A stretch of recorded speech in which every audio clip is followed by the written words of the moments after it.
गं गणपतये नमः। ॐ गं गणपतये नमः। वक्रतुण्ड महाकाय सूर्यकोटि समप्रभा निर्विघ्नं कुरु मे देव सर्वकार्येषु सर्वदा। ॐ गं गणपतये नमः।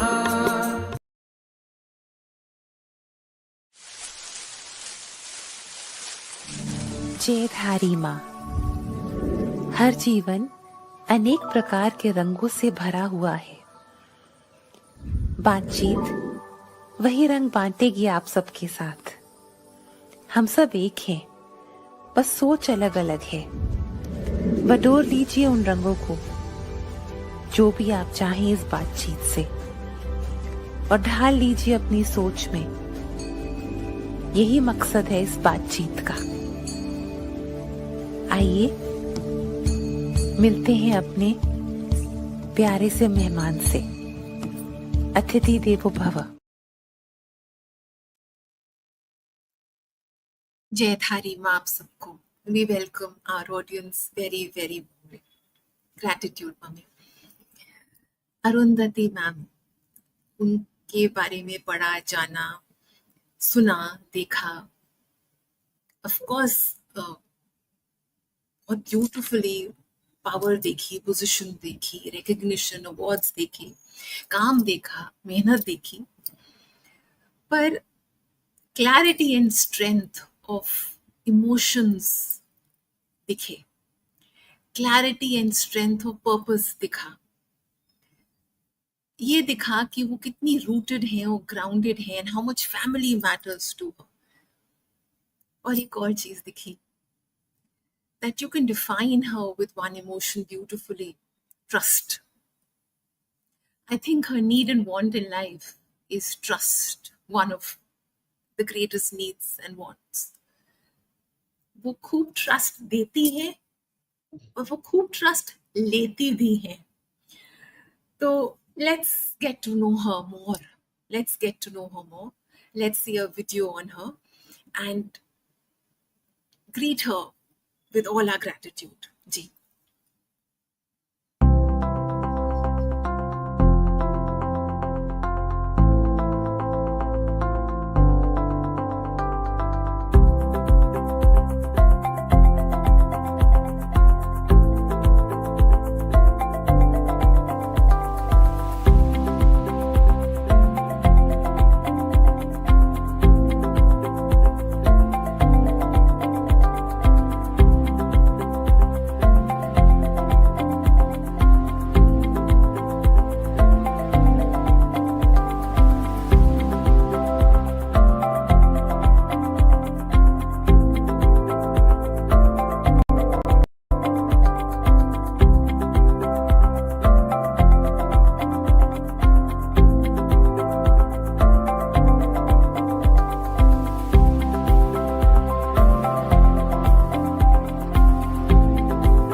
Brilliant.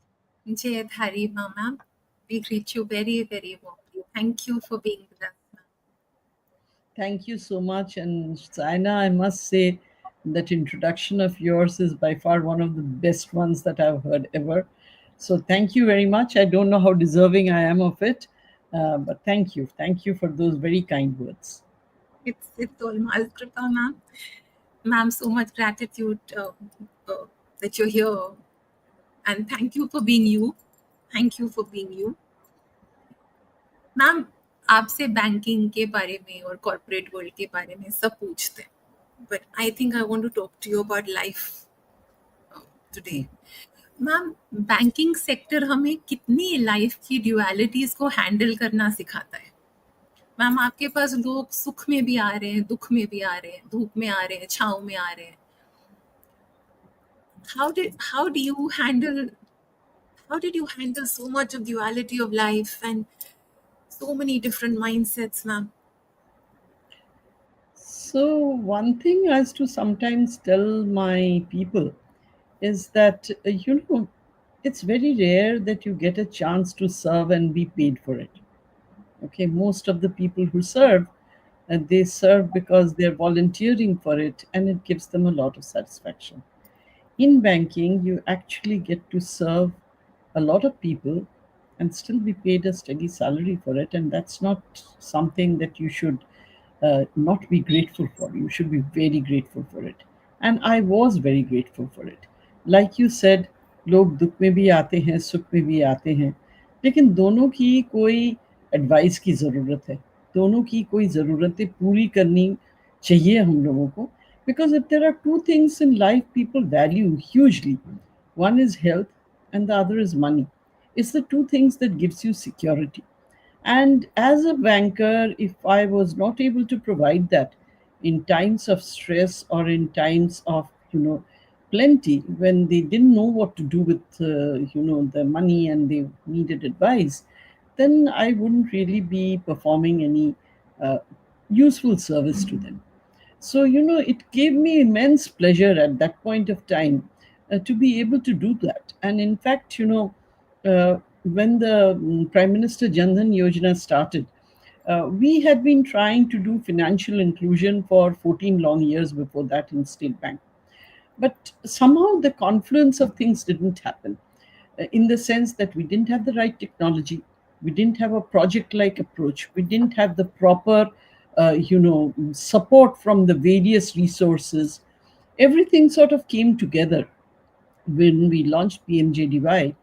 And somebody actually asked me, because at that point of time it was costing us more than 260 rupees to onboard one customer. And all of this money, by the way, was being invested by the banks themselves. Nothing was coming from the government or from anybody. And one very prominent private sector banker, in fact, asked me that, how do you do it? Because, after all, you are sort of answerable to your shareholder. Of course, I was lucky because my biggest shareholder was the government and they were behind this. But I said, even for the minority shareholders, I tell them that this is not something that I'm doing as a matter of, being directed, but this is something that actually is an article of faith for me. Because I believe by doing this, you are really and truly laying the foundation for a inclusive India. And that inclusive India is very important to us. Remember always that if we don't have inclusion, then the social fabric, so to speak, can break. And I remember there was a little experiment that we had done in civics class back in school when a teacher brought in a piece of thin muslin cloth and she had a sharpened pencil. And she asked four of the students to catch the four corners and asked one student to push the pencil upwards. So it went up like a tent. At one point of time, the whole fabric tore. Okay. Now, the thing is, she said this is exactly what happens when you don't have inclusive growth. Because the people at the bottom and the people at the top, if you have very few people at the top like that in a tent, then at that point, the breakage happens. And that is bad for society. If you really want a society to go ahead, you need to ensure that everybody rises together. And I believe that this was the foundation of it. And that belief has been borne out today. Today, if you see the amount of formalization of the informal economy, if you see the ease of transactions that is coming on account of QR code, everything is based on the fact that everybody has a bank account. Without a bank account, none of these would have happened. So the ease of transaction, the speed of transaction, the amount of formalization, the amount, and because of this formalization, what happens is people who are not considered bankable because they had only cash and couldn't show their actual income to the bank, so they were not eligible for loans. Today, even a panwala at the corner of the road, if I see that he's earning 10,000 rupees steadily a month, I'm able to give him a loan to enable him to not take that loan from some source which will charge usurious rates and his margins will go. Instead, he is getting it at a formal bank rates. The margin remains his own and he is able to invest back in the business and actually increase his business. So that is basically what I believe, we were trying to achieve. And as I said, it is really and truly, even today, I believe that inclusive growth, it remains an article of faith for me, for every segment of society, every single segment of society. And I think, all of us have benefited because of this. And we really need to internalize it as something that we should all pursue. While you were so tough, you were very kind and compassionate to those people, Arundhati, the have-nots, particularly the rural poor. You were very tough on the rich. You were very tough on the corporates. Some of them, you threw them out. You did not let them dictate you. Tell us about an incident. I read it in your book, but let the listeners hear how tough you were with the rich and those who were trying to pull their muscle in and get the loans out of you and on their terms. So, many a times it's not that this didn't happen, especially at that point of time, more than taking loans, it was a question of how do I get it restructured? How do I get the banks to take huge haircuts and stuff like that? And I remember telling one customer, who, by the way, was a blue chip customer earlier and had, overinvested and got into really hot waters. And I told him that, when I was in SBI Caps and I had approached you, I sat outside your room for almost 2 hours.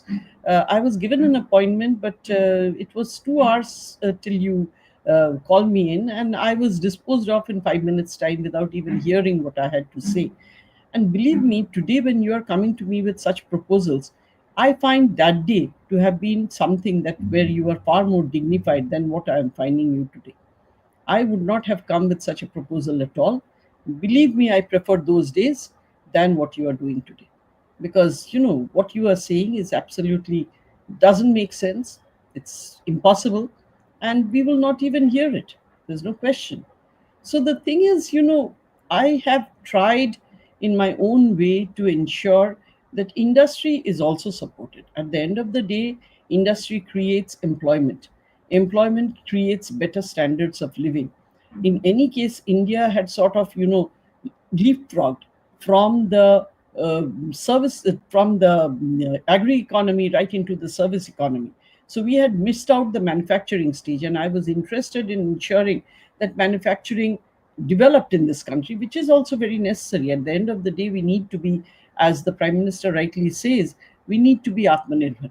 We can't depend on everybody else to manufacture stuff for us. And I'm so glad to see how far we have come in that journey. But at that point of time, it was not that I was not, not supporting industry, but I would not support those industrialists who were trying to take advantage of the system. There is a particular industry where almost every other unit was sick. Okay, there was one particular unit, by the way, which was a cooperative in Bihar that was running very, very well. And actually invited the gentleman to come over and tell our team that was making loans to this particular industry as to what he had done well, because he had never once come for restructuring. He had never once asked us for any kind of accommodation. And he ran his plant throughout the entire period, down cycle, up cycle, throughout the period, he ran it very well. The unit, by the way, is still running, and they are not huge, but they are remarkable in the fact that they have been excellent corporate borrowers. So they came and they talked to us and they told us what is it that they do. And the one thing that they talked, and Saina talked about trust, the one thing that they really invested in was governance, really invested in it. Not only that, they very much internalized the fact that when you do a business, the business, you are a trustee of that business. You are not just the owner of that business. Ownership and trusteeship are entirely different. And if you can understand the difference of that, then you will do the right thing for that for that particular industry.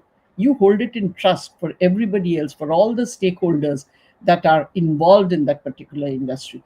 And that was such a wonderful lesson for my team and for myself, that you need to look at yourself as a trustee of a business, not as an owner, and not exercise, the ownership mentality that I can take whatever I want from it, I can give back whatever I want from it, I can do whatever I want with it.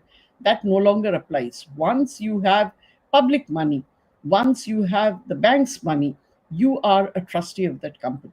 You are no longer the owner of the company. Doesn't matter what is the stake that you have in that company. So that is an entire mindset shift, I think, that Indian industry needs to do, to understand that they are holding this in trusteeship for the stakeholders and to behave accordingly. Oh, well said. Ji ma'am, इसी बात से आप बताएंगे वो बात, जब जो laser पहले पहले बहुत बड़े बड़े लेजर्स होते थे, तो जब जो लेजर लिखते थे वो छुट्टी पे जा रहे थे, वो एनेक्डोट बताएंगे मैम, बिकॉज उससे कितनी जरूर बड़ी एक आपने लाइफ की सीख दी है जी। जरूर। तो पहले जैसे जब मैनुअल लेजर्स होते थे, वो बहुत मोटे मोटे होते थे, भारी होते थे, क्योंकि जो कवर्स है, it had a metal frame. तो मेटल फ्रेम के बीच में उसको हम लोग को लूज करना पड़ता था और लूज लीफ हम लोग को उसमें डालना पड़ता था। उसके पहले the ledgers used to be just plain books, bound books, and they were very very heavy and they were large, because छोटे छोटे लेजर्स रखने से तो हर दिन लेजर चेंज करने पड़ेंगे, तो वो चलता नहीं था, बड़ा बड़ा होता था। तो ये हमारा पहला कंफर्म पोस्टिंग था कैलकाटा मेन ब्रांच में। तो जो लेजर कीपर था वो छुट्टी पे जाने वाला था, तो हमको आके पूछा कि हमारे जगह कौन काम करने वाला है। तो हम बोले, अरे भैया, तुमको छुट्टी हम दे दिए, तुम छुट्टी पे जाओ, क्यों इतना चिंता करते हो, क्यों, कौन तुम्हारी जगह काम करेगा, कोई अच्छा ही कोई करेगा। तो बोला, नहीं नहीं मैडम, वैसा बोलने से नहीं चलेगा, आप हमको बताइए कौन करेगा। हम बोले, हम सोचे भी नहीं है कौन करेगा, तो ठीक है आज सोचते हैं, लेकिन इतना ज़रूरी क्या है। तो बोले, नहीं, मुझे जाने के पहले उससे बात करना है, उसको देखना है। तो आई वॉज रियली सरप्राइज। हम बोले कि क्या प्रॉब्लम क्या है आपका। तो बोले, अच्छा ठीक है, आप आइए, मेरे लेजर हम दिखाते हैं। तो वो हमको उनका लेजर खोल के दिखाया। लेजर इतना साफ, इतना सुंदर, और जो राइटिंग, हैंड राइटिंग, पहले के ज़माने में जो कॉपर प्लेट बोलते थे, copper plate hand writing, one of the most beautifully kept books that I have ever seen. Okay. And he said, मैं ऐसा कोई आदमी यहाँ नहीं चाहता हूँ जो आके यहाँ काटेगा, कुछ करेगा, जिसका हैंड राइटिंग बहुत खराब है। मेरा इतना सुंदर लेजर, इतना काम हम करते हैं इसके ऊपर, ये पूरा नष्ट हो जाएगा। वो मैं नहीं चाहता हूँ। मैं चाहता हूँ ऐसा कोई आदमी हो जो इसको, मैं जैसे इसको देखता हूँ, इसको ऑलमोस्ट मेरे लिए ये पूजा का आइटम है, उसी तरह इसका भी इज्जत कर। तो आप वैसा किसी को हमको ढूंढ के दीजिए। And I was amazed at the amount of perfection this guy brought to the job. He was a mere ledger keeper. He was just posting debits and credits, nothing else. He was putting the names on the ledger tops, and I was really amazed at it. And in that context, I will also tell you the other side of the story. And this happened in Kharagpur branch. So in Kharagpur branch, one day, one gentleman came in with a very sad face. And he said, I have been converted from a Bengali into a South Indian. So I said, how could that happen? He said, your bank has done it. I said, really? ये कैसे हो गया? तो बोला, नहीं, ऐसा है कि मेरा नाम है जय गोपाल मुखर्जी। ओके। तो आपका लेजर कीपर फर्स्ट टाइम जो नया पन्ना लगाया, उस समय हमारा वो लूज लीफ लेजर आ गया था, जो नया पन्ना लगाया उसमें हमारा नाम मुखर्जी जयगोपाल कर दिया। बोला कि नहीं, अभी हम लोग का इंस्ट्रक्शन आया है कि पहले आपका सरनेम आएगा, उसके बाद आपका नाम आएगा। तो मैं मान लिया। तो नेक्स्ट दिन जो लेजर कीपर जो लगाया, उसमें हमारा नेम मुखर्जी जे गोपाल कर दिया। तो वो भी हम मान लिए, क्योंकि ठीक है, वो शॉर्ट करना चाहता है, उतना लिखना नहीं चाहता है। And then the next person who comes in and puts in the ledger sheet, my name became MJ Gopal. So from Jai Gopal, I have become MJ Gopal, so I've become a South Indian. So, that is the other part of it, where you are not at all even cognizant of the fact that you have no respect for the customer. And believe me, we are all very attached to our names. हमारा हमको बहुत लोग अरुंधति रॉय करके बोलते हैं, while I do understand that Arundhati Roy is a big celebrity and I have all my respect for her. But obviously, whenever that happens, I correct them and say that, well, I'm Arundhati Bhattacharya, because there is an attachment to your name. If your name gets, distorted that way, वो अच्छा नहीं लगता है, किसी को अच्छा नहीं लगता है, क्योंकि सबको अपना अपना आइडेंटिटी चाहिए। तो वो चीज ये आदमी ठीक नहीं कर रहा था। So I actually called him and told him the story about Calcutta main branch and how that guy used to maintain his ledgers, because this was no way to be not cognizant of what he was doing and what kind of bad customer service this really reflected. Thank you ma'am. Ma'am, इसी से एक बात मन में आ रही है ma'am, जब banking की पढ़ाई होती है and you are taught, the course is given, the curriculum is set, is are emotions being taught? Because ma'am, जब मैं बैंक जाती हूँ और जब मैं बैठती हूँ, I like to observe human nature. मैं कई बार वहाँ बैठ के ना ऑब्जर्व करती हूँ मैम, वहाँ किसी के पास पेशेंस नहीं होती। जो कस्टमर्स आ रहे हैं, पेशेंस बहुत कम होती है, सबको अपना काम पहले करवाना है, जल्दी करवाना है, गुस्सा भी होता है। फिर एक होता है कि मेरे बैंक में इतने पैसे हैं, दूसरे के बैंक में ज्यादा पैसे हैं, तो उसको कह रहा, एक अग्रेशन भी होता है। मैम ये सब हैंडल करना is a part of banking. ये सब सिखाना मैम, बिकॉज ये बहुत जरूरी है मैम। ये कैसे सिखाते हैं मैम? तो हम लोग का एक्चुअली सॉफ्ट स्किल्स का ट्रेनिंग होता है बैंक में। खाली सॉफ्ट स्किल्स ही नहीं, sometimes we have industry wide और rather the bank wide initiatives, ताकि उन लोगों को इस तरीके के जो प्रॉब्लम्स आते हैं उसको हम लोग हैंडल करना सिखाते हैं। We teach them how to handle such situations. Especially, I remember during demonetization, almost every other day, I used to send out a message, and we had a WhatsApp chain so that my message would be conveyed to my two next years, who would simply copy it and paste it in their two next years, till it went down right to the front line of the branches. And in that, I used to constantly say that people will come in, they will be aggressive, they will be, they will sometimes be offensive, but you must understand that that is because, not because that they want to be offensive to you, but because they are afraid. It comes out of a fear, out of a lack of sense of security. और हमारा काम है कि उनको हम लोग secure feel करवाएं। हम रिपीटेडली उनको कहना ज़रूरी है कि देखिए, कुछ प्रॉब्लम नहीं है, हम आपका जो प्रॉब्लम है समझते हैं और उसको हम लोग हल करेंगे। आपका जो पैसा है वो आप ही के पास रहेगा, उतना ही रहेगा, कोई आपका लॉस नहीं होगा। लेकिन हाँ, ये 60 दिन लगेगा कंप्लीट करने में, हम लोग को आप टाइम दीजिए। ये regular I used to send this message to everybody right up to the front line, because I knew that there would be people where the aggression would be much more than normal. Okay. Now, having said that, even if you look at it from the bank employee side of it, even though हम लोग बहुत सारे training in लोगों को देते हैं, at the end of it इन लोग they are also human beings, है ना। तो जब आते हैं बैंक में, आप उनको जितना भी सिखाओ that welcome the customer, that person comes with his or her own baggage. हो सकता है उनका जो कम्यूट है वो बहुत खराब हुआ हो सकता है घर में किसी के साथ झगड़ा हुआ हो सकता है किसी बारे में उन लोग अपसेट हो, कोई अस्पताल में हो, बहुत सारी चीज़ उन लोग को अफेक्ट करता है। तो उनको कहना कि आप यूनिफॉर्मली इस तरीके से काम करें, ये होता नहीं है. There are a few bad apples in the entire set also, who no matter कितना भी आप उनको सिखाओ, वो ठीक से काम नहीं करेंगे. But ज़्यादातर लोग, they are, they are wanting to serve. That's why they are in a service organization like the bank. But sometimes they are impacted by happenings in their own lives, and being human beings, they're not able to control their emotions. आपको गुस्सा किसी दूसरे के ऊपर है और सामने जो है वो आके दो चार ज्यादा क्वेश्चन कर देगा, तो आप उसी के ऊपर गुस्सा निकाल देंगे. ऐसा तो बहुत सारा होता है.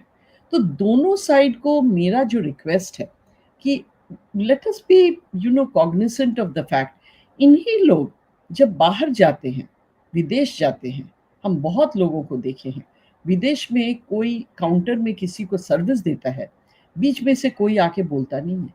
वो केयरफुली शांत तरीके से लाइन में खड़ा रहता है. क्यू में जब उनका टाइम आता है तभी जाके वो अपना काम करवाते हैं. यहाँ पे क्यू का कोई मतलब ही नहीं है. कोई इधर से आ जाता है, कोई उधर से आ जाता है, कोई कुछ भी पूछ लेता है, और आप अगर इमीडिएटली उत्तर ना दे तो गुस्सा हो जाते हैं. तो उसीलिए हम लोग को ना अपने तरफ से भी, as a nation, we need to learn to be a little more discipline. We need to be learn to be a little more patient, because that way everybody is able to do their job well. By showing impatient, by trying to cut the line, by doing things, nobody is serving anybody. At the end of the day, even in an airport, you'll find people cut the lines. Okay, the fact of the matter is, ultimately you'll go in the same plane. Till the last person is in, the flight will not take off. तो आप चार आदमी के पहले जाए या 10 आदमी के पीछे जाए, क्या आता जाता है, उतना कुछ मैटर नहीं करता है. लेकिन आप रेगुलर ये देखेंगे, रेगुलर हम क्यू में खड़े होते हैं, रेगुलर ये चीज देखते हैं. तो वही बात है कि, और कोई भी आता है तो मैं रिस्पेक्टफुली जगह छोड़ देती हूँ कि ठीक है, इनका कुछ ज़्यादा जल्दी होगा जाके बैठने का, तो ठीक है, आप आगे जाइए. But the fact is, as a nation, I think we need to develop some of these attributes. We are a nation, remember, जिनका रिसोर्सेज बहुत कम था. 200 साल से हम लोग के ऊपर जो एक्सप्लॉयटेशन हुआ है, उससे क्या हुआ है कि we have learned, for out of 200 years of experience, that we have to make do with very little resources. That's why even when there are plenty of resources, we still scramble for it. So this is something, over a period of time, I think awareness will grow. You see the younger generation, they're far more disciplined about these things. They respect these things. And I'm sure, the coming generations, as they have, means, as they witness more and more of this, they will also be better behaved. But I would say that, overall, all of us need to change. It's the people on both sides of the counter that need to change, their way of thinking. And yes, this is a problem that is there and that we have to learn to handle. You talked about Arundhati. You talked about economy and flights. You flew by. You started being flying economy when you took over, Yeah. and how tough it was for your seniors or the all people who were used to business classes. How did you handle? What made you do that? You know what? I found some parallels in your life and mine. I remember when I went to take the oath as the Lieutenant Governor Pondicherry. I also flew economy, and I just flew with one suitcase with no additional luggage to save money for my own government. I found so much of a parallel. I found actually so many parallels in your book, particularly the second part of your book. We brought in all the initiatives. But I remember you also started your economy travel. Would you like to share that experience? Yeah, actually, when I came in, as you know, it was one of the most difficult periods in banking. हम लोग बहुत बड़े crisis से पास कर रहे थे. तो हमारा एक एक्शन प्लान था कि हम क्या क्या करेंगे इस क्राइसिस से निकलने के लिए. तो the first step that I took was cost control, because cost control अपने हाथ में है. ये तो हम इंटरनली कर सकते हैं, इसके लिए बाहर की कोई इंटरवेंशन की ज़रूरत नहीं है, पॉलिसी चेंज की कोई ज़रूरत नहीं है. I don't need to ask anybody, I don't need to even consult anybody.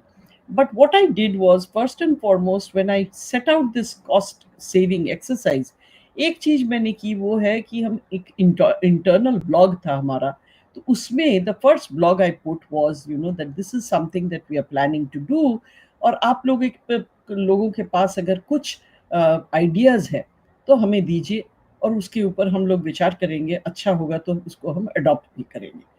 तो जब मैं वो करने शुरू की तो मैं अपने ऑफिस को बोली कि देखो, कोई भी चीज, if you don't walk the talk, then it becomes very difficult. So let me walk the talk, let me stop going business class, let me go by economic class. So इन लोग बहुत बहुत सारे हमारे जो डीएमडीज थे, एमडीज थे, उनको अच्छा नहीं लगा, क्योंकि they had been used to business class, and frankly speaking they deserve it, because they work very hard, they work very long, and at the end of the day they are rushing for the flight. That's the only time they get to sort of rest, and most of the time they would be reading the papers for whatever is the meeting they were going to. So for them it was a difficulty. So I also made it very clear that this is my decision and mine alone. This is not an official order. जिनको पसंद है वो करेंगे, जिनको पसंद नहीं है या मुश्किल है वो ना करें, हमारे लिए कोई प्रॉब्लम नहीं है. I am quite okay to accept this. And then I saw that some people followed, some people didn't follow, and I did not hold it against them, because, as I said, it is important sometimes when you're working on a laptop or working with a lot of papers, to be able to do this without being sort of locked into between two persons. But the only reason I did, as I told you, was to show that I was serious about it. I was willing to walk the talk. I was willing to try and save money for the organization by flying economy, because I used to fly very frequently. Of course, my people always had a very big difficulty, because I would leave office at the very last minute on account of the very many meetings, and they would have a tough time getting me in time. And for that matter, I'll tell you, even when I was much younger, when I was an AGM and I got posted to New York, I was supposed to leave for New York at 11:30 at night. At that point of time, I had a child who was a few months old, and I was traveling with a senior citizen. My aunt had just retired. She had agreed to come along with me to give me support, and we were leaving at 11:30. The last consortium meeting I did ended at 4:30. 4:30 तक meeting करके फिर मैं घर गई, फिर जो कुछ भी ये करना है, तैयारी करना है करके घर उसको, after all I had to wind up the house, because I was leaving for New York. So winding up the house, there were things to be dispatched to my home, there were things to be dispatched to Kharagpur where my husband stayed, and there were things I had to take for myself. Some would go by container, some would come with me, along with all the child stuff. And the bags that you carry for children are heavy. In those days you had to carry the food for her, you had to carry all kinds of things for her.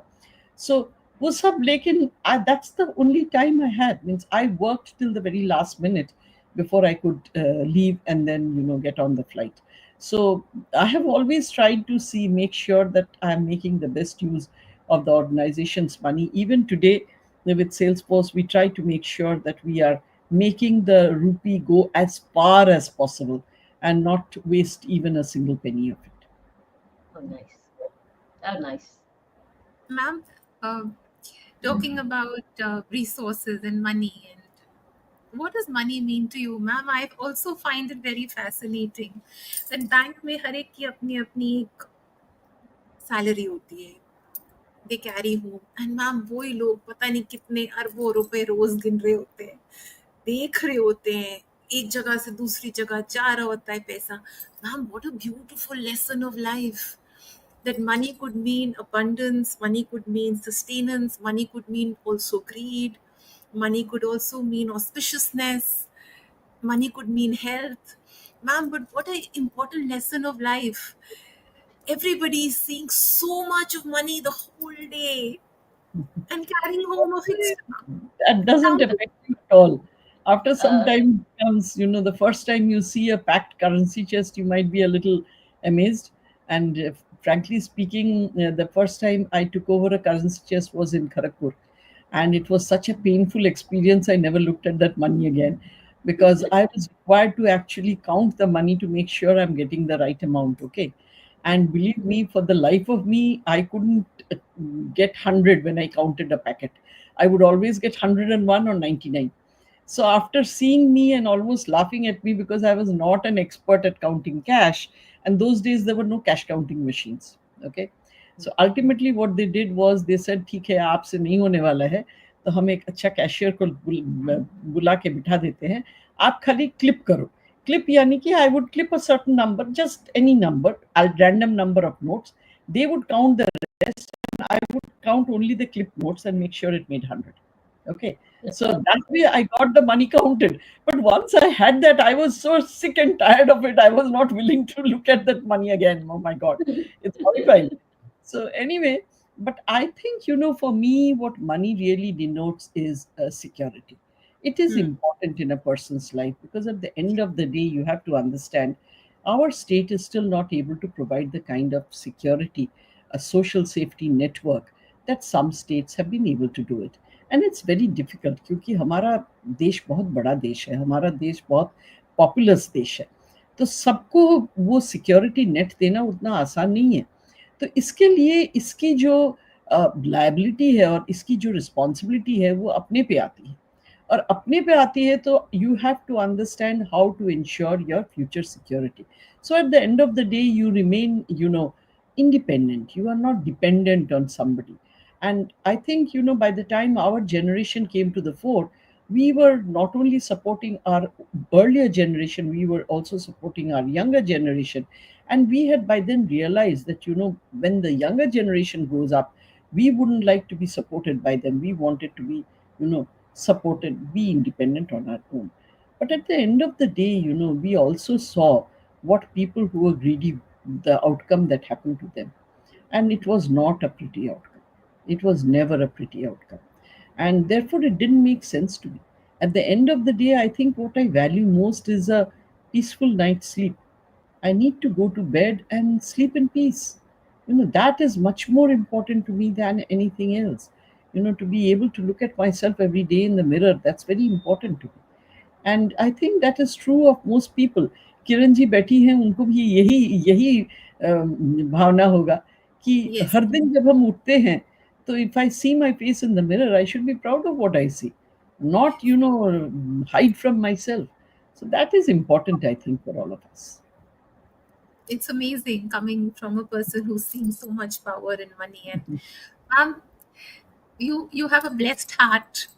You have a very, very blessed heart, and the divine Ma has blessed you.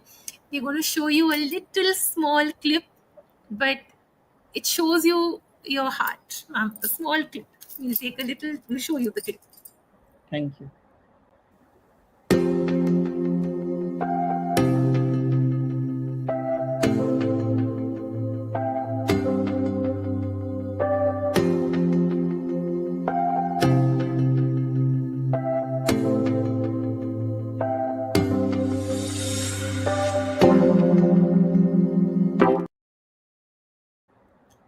Ma'am, that's your dedication, which you've written in the. Let her read it. Let go Yeah. back to the clip and let Arundhati read it.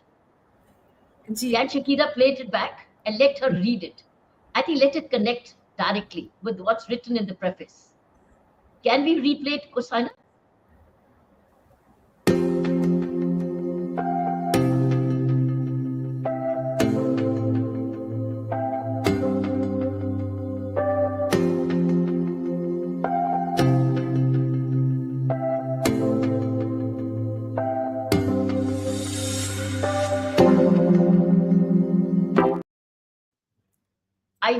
I wish we could have hold it still, and she could read it. I read it because I have read it half the first time and the next half the second time. Yeah. Ma'am, family means everything to you. Beautiful.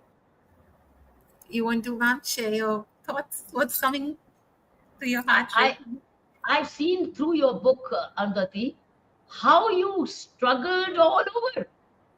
It was a struggle and yet joy. You struggled with shifting homes. You struggled with managing support systems for your daughter.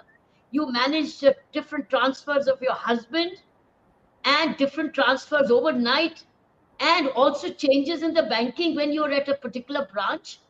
How you handled the unions differently. It's amazing how you handled. and then shifting to New York with no support system otherwise came in. You were an amazing person, and you were all the time juggling and fighting what comes first, what comes more important. Tell us about this, which you've written.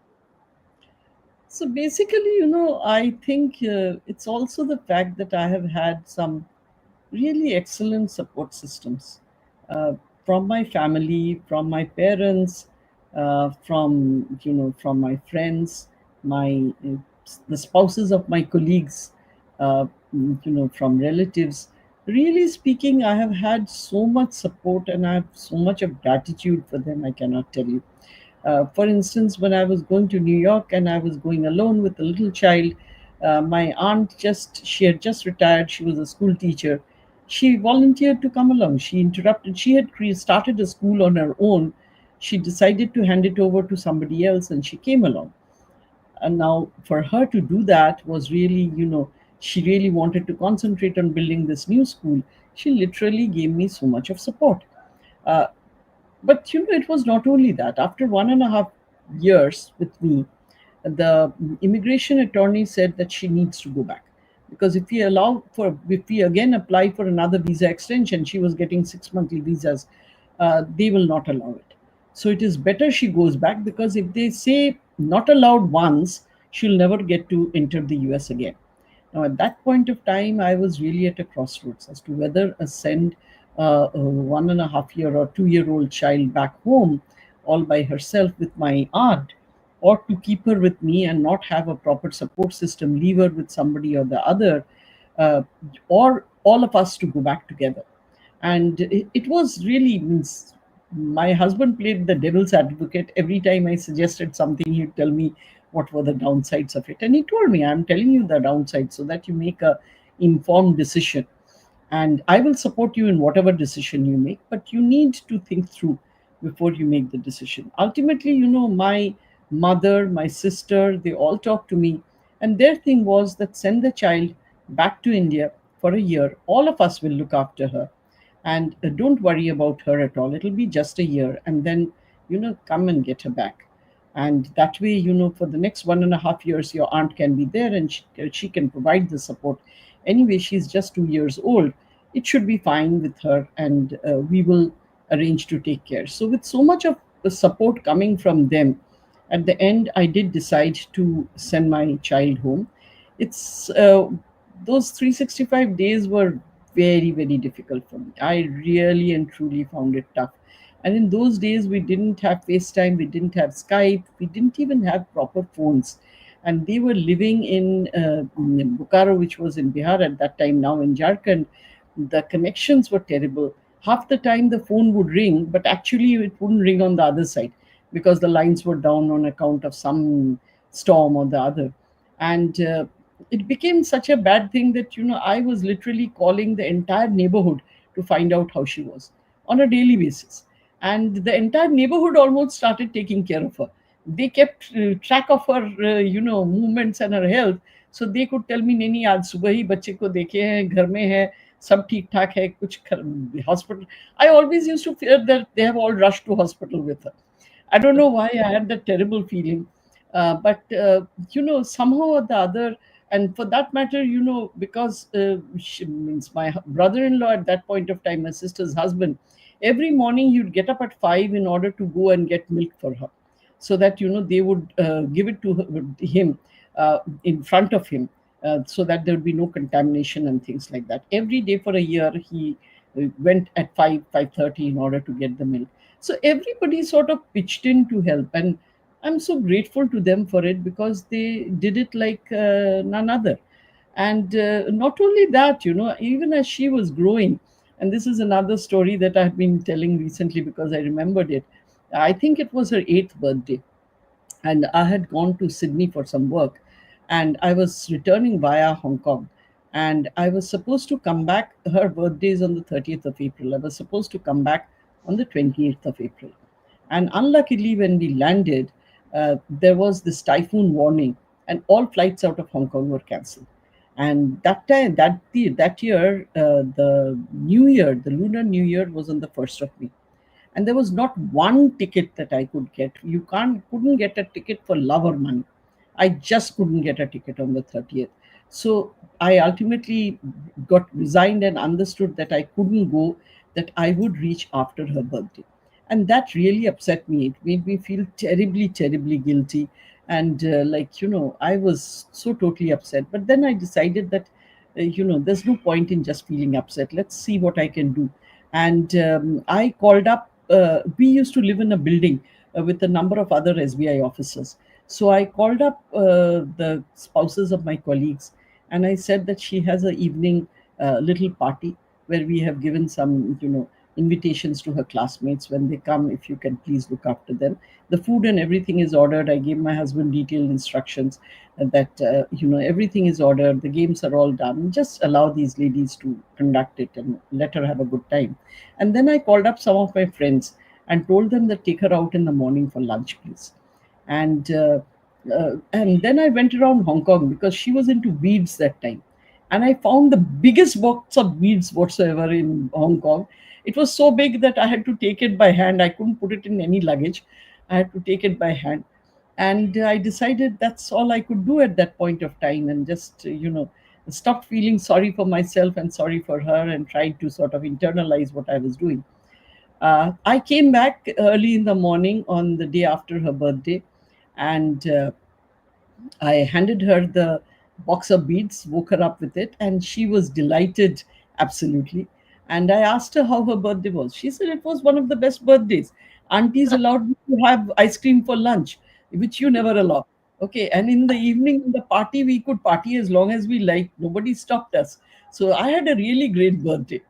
And even today, if you ask her, her memory is of the box of beads. It's not of, because it was the most humongous box. So the thing is, it's when we put a lot of guilt on ourselves, right, in such situations. The fact of the matter is, you have to understand whether that guilt is warranted or not. And that is where I think the ecosystem, the team that you have at home, becomes very, very important. We all talk about teamwork in the office. None of us talk about teamwork at home. Teamwork at home is just as important.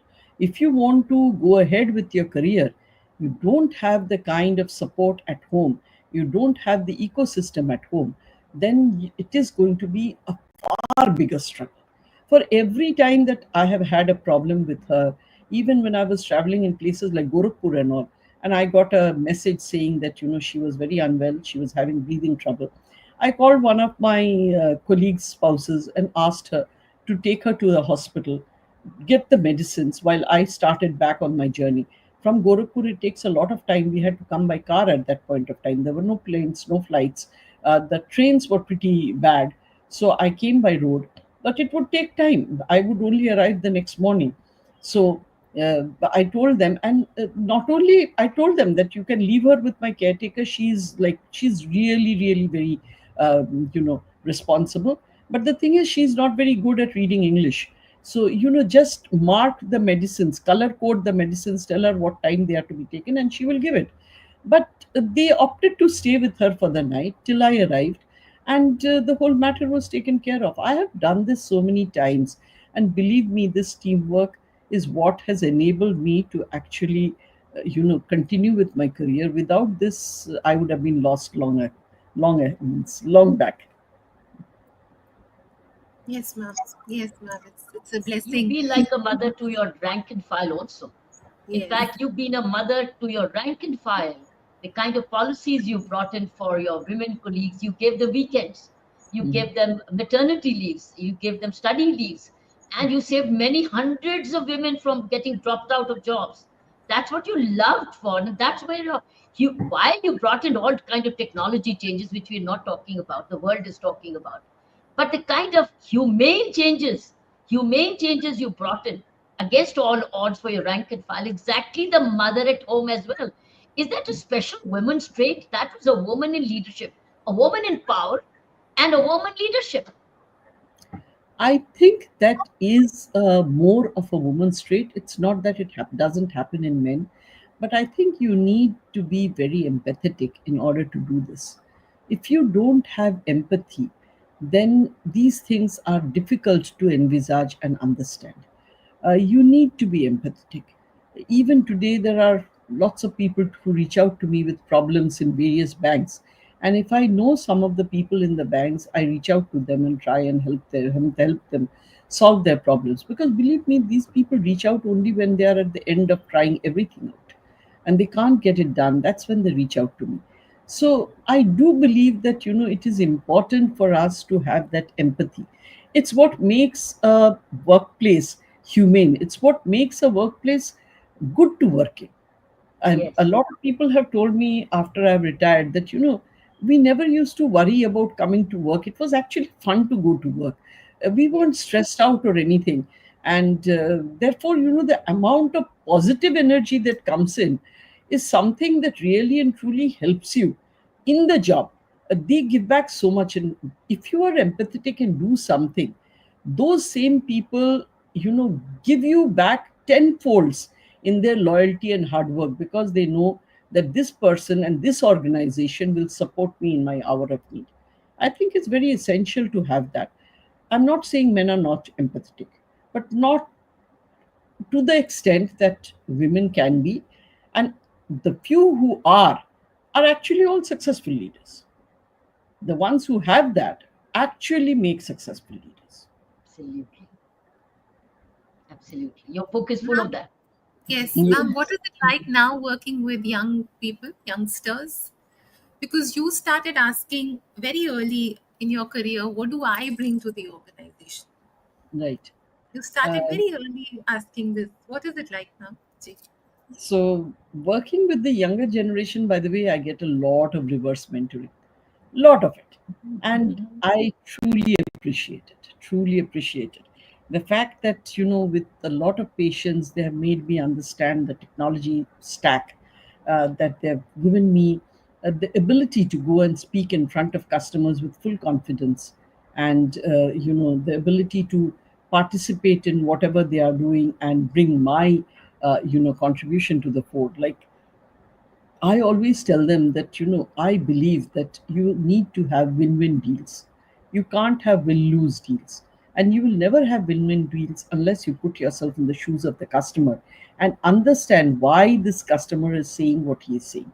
And because I come from the customer side of the table, I've been 40 years on the other side of the table. I know what the difficulties are with vendors. I know the fact that, people may promise you a lot of things in their PowerPoints and in the demos. Those things may not actually get delivered. Now, you have to explain why it is not getting delivered. And to that extent, you need to prepare the customer that only if you do your part will I be able to deliver my part. It takes two hands to clap. Once you have given a project, doesn't mean the entire responsibility is mine. It is important to provide the resources I need for to make you successful. So you need to be, very, very clear about what is your expectation of the customer and what can the customer expect from you in return, because then you can deliver it in entirety. Otherwise, it doesn't happen. So I think what I always bring to the table is that customer's point of view. Again, it's empathy, and it's point of view of looking at things as to how do they win and thereby make us win. Because if they are not winning, we are not winning. That's for sure. It's only when somebody gives me, a good review, only when somebody talks about me and says that what I'm doing is helping the organization. That kind of response, by the way, is actually far more valuable than any marketing that you can do. Far more valuable, because it is believable, because it is something that people can actually relate to, and that gives you, a brand that is really quite invaluable. So it's very important for us to do that, and that's what I try and tell my youngsters, that, let's see how we you can also replicate this. Let's see how you can create things that are win-win for both of us. This is not a question of just making your numbers.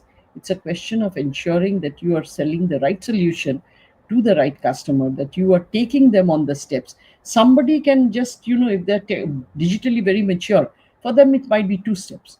Somebody who's very digitally immature might need to take 20 steps. You need to detail out that, to get there, however, you need to go through these processes. this is the foundation stack, this is the stack that I can build after that. You need to take them through that process, even if it sounds complicated, even if it doesn't give you the deal. It's important to be able to prepare the customer for the journey. So I think that's what I bring to the table. And in any case, the youngsters, it means there are a few. I always tell them to call me by my first name. That's the norm in these, American companies. But still, because I'm so much older than them, probably because of that, they actually look at me like a mother, like you say, Kiran. Many a times they keep saying that's exactly what my mother says. So I know that they are looking at it that way. So they call me Arundhati ma'am or AB ma'am or whatever. I keep telling them it's not required, Baba. You just call me by my name. But whatever it is, the thing is, they do look at me to give them the right guidance, especially in times of very difficult conversations, or when we have, got into some kind of difficulty and we are not able to get things done. To reach out to the right people and tell them this is the right way to do it. Please give us the help that we can deliver this, because if you have given a word, or if you have given something to your customer, some assurance, you need to ultimately, work on it to make sure that that assurance is carried out. Can I Ma'am, ask Arundhati? yes, Saina, yes, please. before you have a question, I leave the last one to you. Okay, sure. Ji. I think one of the biggest challenges, Arundhati, you faced, I believe, you transformed, you changed, technology driven, humanity, compassion, empathy, new rules. You did so much infrastructurally, procedurally, so many. I see such. The book must be read from the second part. In fact, Mm. anybody's looking at leadership and management, the second part of the book is very, very important. But I think, to my mind, one of the biggest challenge which you won over completely was demonetization. Mhm. To my mind, demonetization handling from the banking was very, very critical. Just briefly about how you surmounted and how you made India win. So, demonetization was, again, as I told you, it was a surprise to all of us. We had no prior notice. Okay. And suddenly we got this call from the DG's office that we needed to come for a meeting. I normally, when the regulator calls for a meeting, you ask what the agenda is, what should I prepare, and they said no agenda, no papers, just come. And that was a pretty daunting thing, because the regulator is coming, asking you to come without any preparation. You get ready for a rap on the knuckles for something or the other. So I went there and found that all the CEOs were there. So that sort of made us think that this must be something really, really serious. So we started at 6:30, and the conversation was very normal. Capital raise, NPAs, the regular stuff. And we were sort of just about beginning to relax when at 8 o'clock the rest of the people streamed in, and all the TVs in the room were put on, and we heard the declaration by the Prime Minister along with the rest of the nation. Now, our country at that point of time was 12% in cash, and out of that 12%, 86% were the notes that were considered to be invalid in 4 hours' time. Now, that's not an easy challenge, okay? And then when the notes were shown to us, we also realized with a shock that our ATMs would not be able to dispense these notes without manually adjusting each one of them. So our ATMs were gone out of commission till we changed it. And we also found that the part that was required to fit the notes in, that was a little part that was mostly imported. So we didn't even have it in the country. We didn't have big stocks of it in the country. So it would need to be imported. So all of these revelations, as they sort of struck us, it was like little bolts of lightning every time. And we were trying, each of us, all the MDs and CEOs were trying means desperately to contact their teams. But there is a jammer in RBI. You can't get through. So the moment we were allowed to go, which was at about 9:15, we sort of streamed out and we were simply calling everybody. And obviously, everybody had gone home, but they had also seen the evening news, or at least heard about it. And I called them over to my house, because our top executives more or less live in close proximity. We have these enclaves. My bungalow is just a little, distant from that, maybe 2 minutes, 3 minutes walk. So they just had to walk over. And as far as I remember, the meeting went on till 3 in the morning. as we decided how we would go about it. The first thing to discover is where were these stock of notes. We didn't even know that, because as you know, our currency chests are agents of the Reserve Bank, and those the in charge of the chest, though they are our employees, they had to sign a declaration saying that they would not disclose it to anybody, including the bank personnel. So none of us knew that where these notes were. We had to first discover that, and then we had to decide how these notes could be transported to the branches. We had 1 day holiday in between, and by the way, sending notes over to the branches is not simple, because there is a security issue. You need security permission, you need route clearance, you need to have people. So it wasn't like you stuff it in your pockets and walk across to the next branch. You can't do that. So we had 24,000 branches, we had post offices, uh, at least 100,000 of them. We had myriad other small branches in the very deep parts of the country. So all of these needed to get cash to them. We needed to get cash to them. So I don't believe it was anything less than almost a military logistical exercise. And how we planned to do it all in that space of 1 day that we had, 1 day and 1 night that we had, and or rather 2 nights and 1 day. Uh, the night went in planning, and from early in the morning at 5:30, our people started making video calls to various, to their various teams, and we created that WhatsApp chain. Like I told you, I had a group that consisted of my MDs and DMDs. My MDs had a group that consisted of DMDs and CGMs, and so on and so forth, till it went right down to the bottom, so that very quickly we could transmit whatever uh, we wanted transmitted, and even sort of discussed among ourselves. And we got the whole thing rolling. Of course, initially there were a lot of glitches. There were 5 kilometer long lines. We learned to deal with that, because by that time we realized how many people we could manage to handle before we had to close down. By the way, we had to close down at a particular point at around 10:30 in the night, because otherwise you can't get your computer, the end of day process can't run, and you can't open for the next day. And you have to remember that the computer has to process branches from Sydney to Venezuela, sorry, to Sydney to Vancouver. Okay, so that's a huge distance, and that means you have to make sure that before Sydney opens, the end of day happens, which is 5.5 hours ahead of us. So all of that had to be thought through. We had to create procedures, we had to create a policy, we had to understand what were the IT changes that needed to be made. The day after, when we would open, we would need a new screen for cashiers themselves, because that particular screen that we had didn't have space for a second 500 rupee note, didn't have space for a 2000 rupee note. So we had to make IT changes on the fly, and I think we did something like 62 or 72 patches in a matter of 60 days, all real time online. We didn't have time to go beta version, to do pilots, to do any testing. We would just put it, and with the name of the Lord, and hope nothing else goes wrong, and keep testing and checking, and weeding out the bugs as we went along.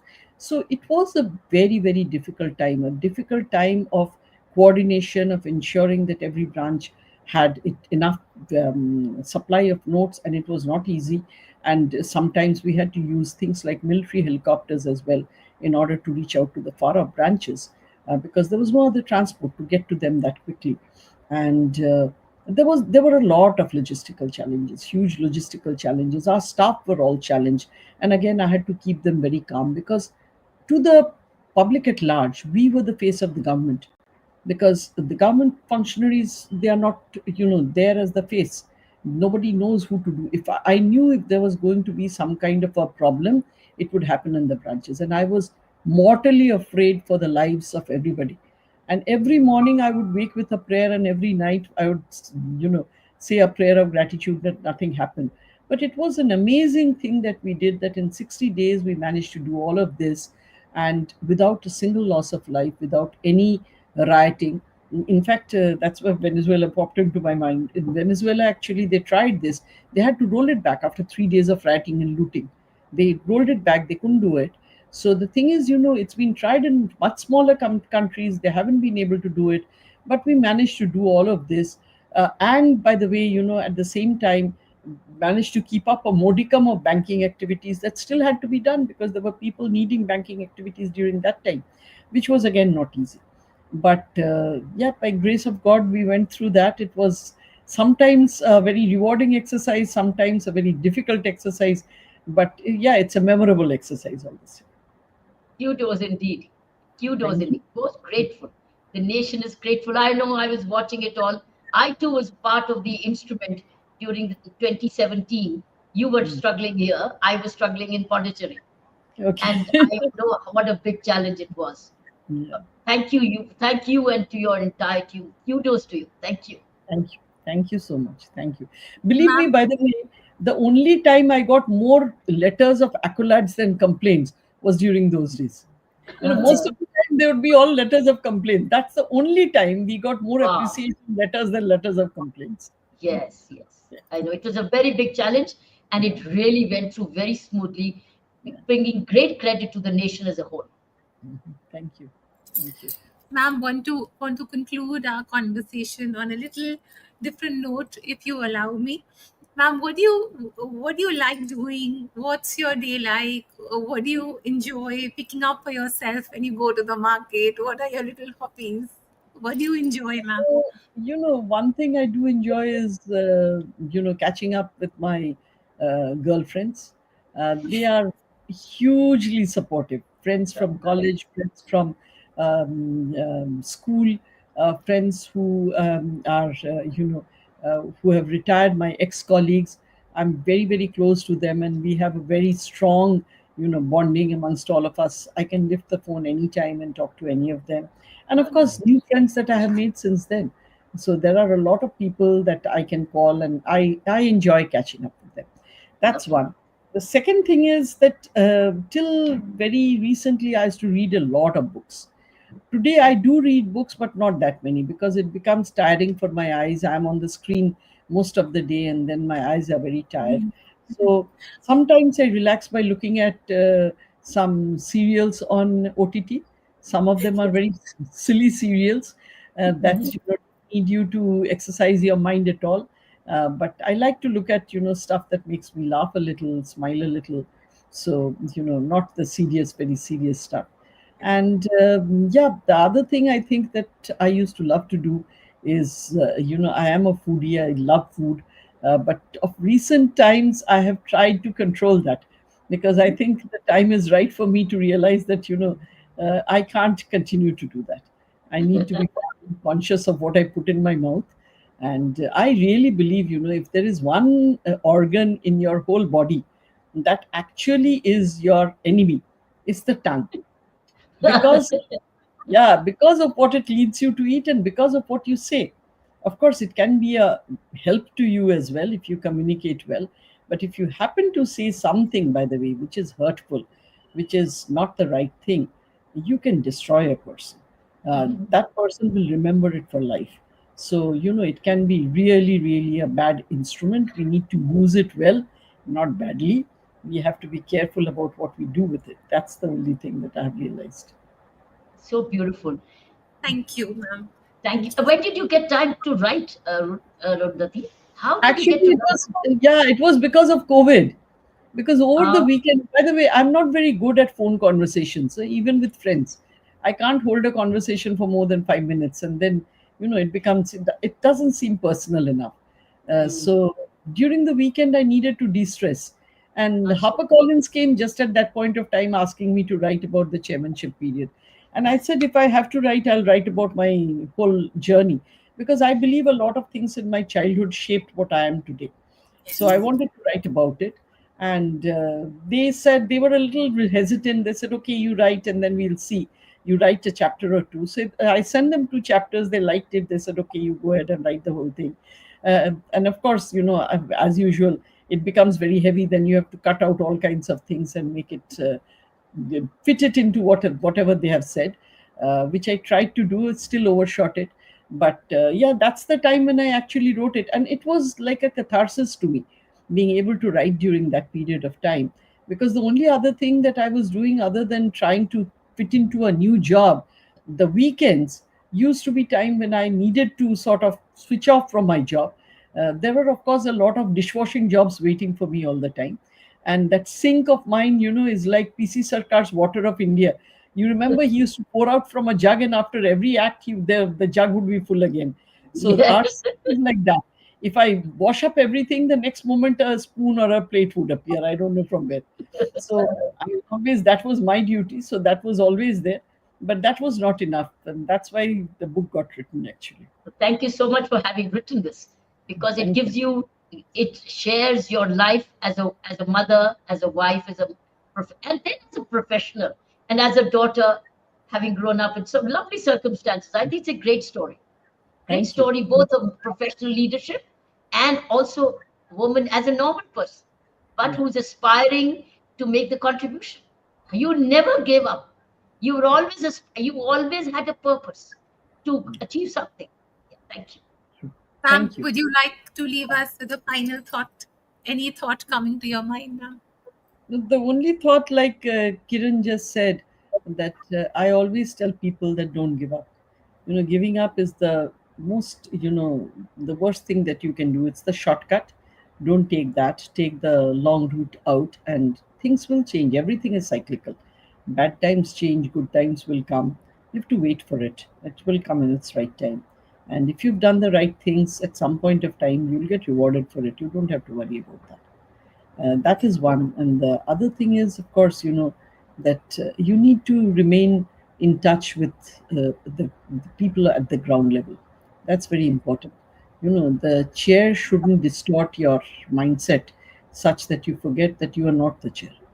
No, the chair is only the chair. The chair will continue to get respect long after you have gone from there. And you have to bifurcate the chair and the man. If you can bifurcate that, the chair and the person, then you have it. Then you know how to succeed in life.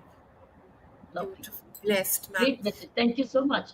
Thank you, Lovely, Thank, ma'am. lovely hearing. Thank you so much. thank, thank you It's so much. been such joy talking to you today. Thank you so much, ma'am.